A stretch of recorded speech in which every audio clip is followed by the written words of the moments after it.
dengan mengucapkan Bismillahirrahmanirrahim. Apel bersama siaga bencana Karhutla 2026 Polres Aceh Jaya, Rabu tanggal 22 April 2026 dimulai. Waktu Polres Aceh Jaya selaku Inspektur Apel memasuki lapangan apel. Penghormatan pasukan kepada Inspektur Apel.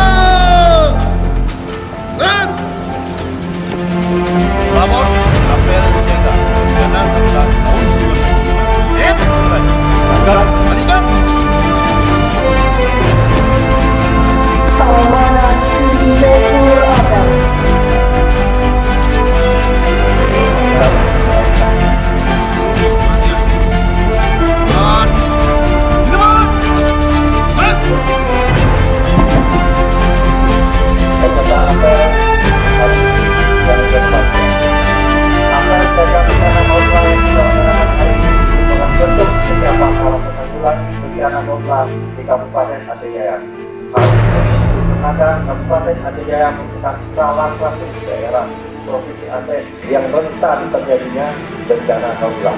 Peserta apel hadirin yang berbahagia, seperti kita ketahui saat ini terjadi fenomena alam